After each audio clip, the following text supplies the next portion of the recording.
Halo, selamat pagi, siang, ataupun malam, Mbak Ina dan teman-teman. Pada kali ini kita akan mempresentasikan mengenai suatu media yaitu surat kabar. Sebelum kita masuk ke inti pembahasan, kita ingin perkenalan dulu.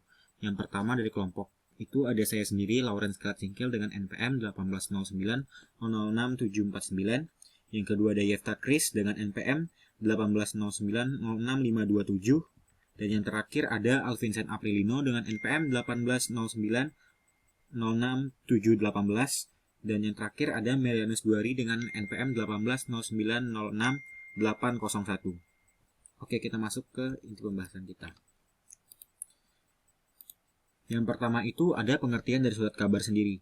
Surat kabar itu adalah lembaran tercetak yang memuat laporan yang terjadi di masyarakat dengan ciri-ciri terbit secara periodik, bersifat umum, isinya termasa dan aktual, mengenai apa saja dan di mana saja di seluruh dunia untuk diketahui pembaca.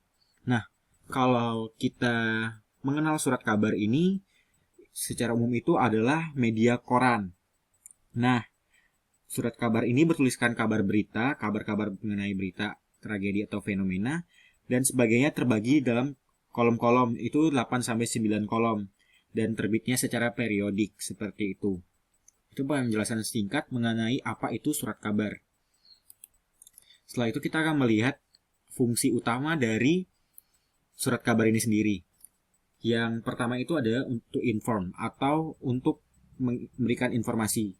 Nah, surat kabar itu menginformasikan kepada pembaca secara objektif tentang apa yang terjadi dalam suatu komunitas, negara, ataupun dunia. Jadi, surat kabar ini berfungsi untuk memuat konten atau fenomena-fenomena yang terjadi pada masyarakat. Seperti itu. Yang kedua, to educate. Konten-konten yang ada dalam surat kabar ini harus dan diharapkan memiliki konten yang mendidik bagi siapapun pembaca dari koran tersebut.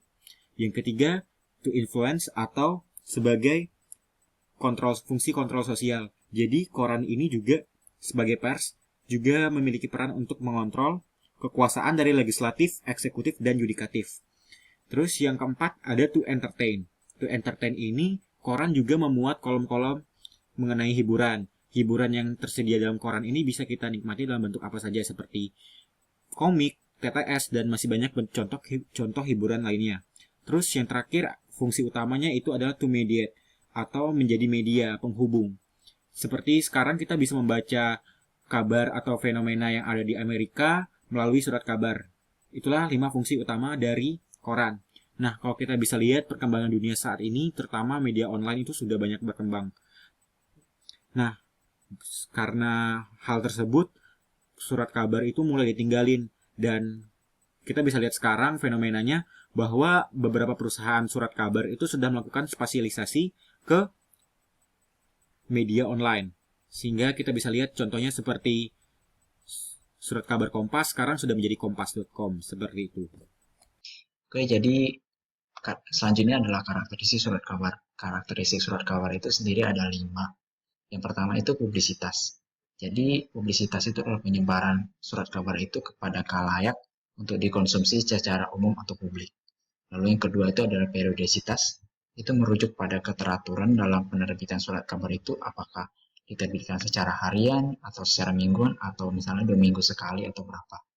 Lalu yang ketiga adalah universalitas. Itu merujuk pada kesemestaan isi dalam surat kabar yang beraneka ragam atau dari seluruh dunia. Lalu yang keempat ada aktualitas. Aktualitas itu berarti isi surat kabar itu terkini atau terbaru atau yang sedang viral dalam masyarakat sekarang. Atau misalnya masih hangat sedang dibicarakan oleh orang-orang banyak. Lalu yang kelima adalah terdokumentasi. Itu artinya dari berbagai berita yang disajikan dalam surat kabar itu dapat dipastikan ada beberapa di antaranya yang dibuat arsip atau clipping oleh pihak-pihak tertentu yang menginginkan berita yang dalam surat kabar itu. Selanjutnya adalah kelebihan dan kekurangan surat kabar. Yang pertama, harga surat kabar yang murah. Lebih murah daripada harga media cetak lain seperti majalah. Yang selanjutnya, surat kabar menjangkau nasional, regional, atau lokal. Surat kabar itu dapat dijual di desa atau perkampungan, tidak seperti majalah atau media cetak yang lain yang lebih sering dijual di perkotaan, tapi agak susah untuk masuk ke pedesaan atau ke kampung. Nah, yang ketiga, surat kabar memiliki informasi yang aktual. Yang keempat, surat kabar sering digunakan sebagai referensi konsumen dalam membeli barang atau jasa. Nah, di sini itu dengan ada iklan di koran, akhirnya konsumen itu tertarik atau iklan tersebut itu mempengaruhi konsumen untuk membeli barang yang diiklankan di koran itu. Nah, yang kelima, memiliki media untuk diiklankan. Kekurangan surat kabar. Yang pertama, khalayak harus memiliki tingkatan membaca, sedangkan masyarakat masih rendah dalam budaya membaca.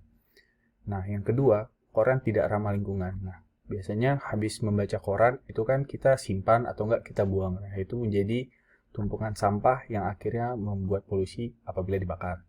Yang ketiga, dibandingkan media elektronik, koran memberi informasi lebih lambat. Dengan munculnya media elektronik, media cetak menjadi salah satu sumber informasi yang lambat untuk ditemukan. Nah, yang keempat, hanya berisi foto dan tulisan. Dibandingkan dengan majalah yang memiliki gambar atau ilustrasi yang lain, di koran itu hanya ada foto dan sebuah tulisan. Nah, kita langsung saja masuk ke bagian studi kasus. Di sini kami akan mengangkat perusahaan media yaitu Kompas untuk kami analisis karena Kompas masuk ke dalam salah satu daripada 5 surat kabar terpopuler di dunia tahun ini. Nah, sehingga kami merasa bahwa surat kabar Kompas masih sangat relevan untuk kami analisis. Kemudian kami juga melakukan beberapa riset mini ataupun survei mini kepada responden dengan kami menanyakan apakah mereka masih aktif membaca surat kabar, apakah mereka masih memilih surat kabar dibanding media elektronik atau sebaliknya. Kemudian kami juga menanyakan apakah mereka merasa surat kabar itu tidak ramah lingkungan dan apa alasannya, serta kami juga menanyakan apakah mereka pernah menemui iklan di surat kabar. Dan di sini teman-teman bisa melihat langsung jawabannya ya, mutlak semua pernah menemukan iklan di surat kabar. Kemudian juga kami menanyakan secara lebih mendetail terkait dengan surat kabar Kompas, apakah mereka pernah membaca surat kabar Kompas, dan 35 responden kami menyatakan mereka pernah membaca surat kabar Kompas, dan juga mereka merasa bahwa surat kabar Kompas itu surat kabar yang aktual, surat kabar yang menyajikan berita-berita yang aktual seperti itu. Dan juga mereka pernah memenuhi berita-berita internasional di surat kabar Kompas. Hal ini cukup berkaitan ataupun cukup relevan dengan penelitian, dengan karakteristik yang kami temui di surat kabar yang telah dijelaskan oleh teman-teman saya yang lain terkait dengan universalitas misalnya. Di sini teman-teman bisa melihat bahwa universalitas sudah terjawab di nomor terakhir, di mana berita-berita internasional itu benar-benar dimuat di surat kabar, terutama di Kompas. Kemudian juga aktualitas. Surat kabar juga menunjukkan aktualitasnya karena bisa kita lihat di sini masyarakat menemukan berita-berita yang aktual yang ada di dalam Kompas, surat kabar Kompas seperti itu. Hanya saja mungkin kalau misalnya dibilang masalah ramah lingkungan atau tidak, memang kekurangannya di sana. Kami juga merasa bahwa surat kabar, dari sini kita bisa melihat masyarakat juga menyatakan bahwa surat kabar itu tidak ramah lingkungan karena penggunaan kertas dan juga tinta yang sangat banyak. Kemudian juga mungkin lambat ya dalam proses pencarian berita. Di sini teman-teman bisa melihat bahwa masyarakat merasa bahwa mereka akan memilih media elektronik dibandingkan media surat kabar karena kecepatannya itu jauh lebih cepat media elektronik. Kalau teman-teman bandingkan antara surat kabar Kompas dan Kompas online, itu bahkan sangat berbeda jauh. Kompas online bisa menyajikan berita yang sangat banyak dalam sehari, bahkan hampir mungkin 1000 per hari. Sedangkan surat kabar Kompas paling menyediakan berita yang cukup 1 eksemplar itu aja gitu.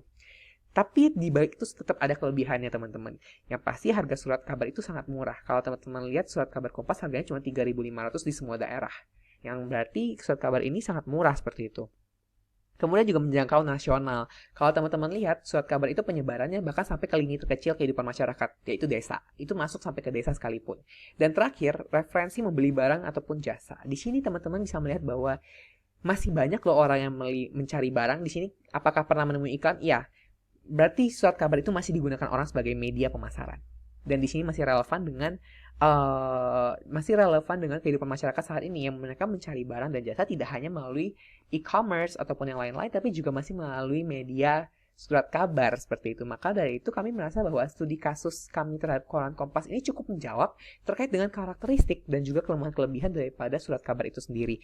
Terutama ketika kami melakukan mini research ini, sehingga kami rasa bahwa relevansi antara surat kabar, karakteristik dan kelemahan-kelebihannya itu masih sama dan juga masih terwakilkan dari surat kabar Kompas dan juga mungkin surat kabar lainnya yang ada di Indonesia.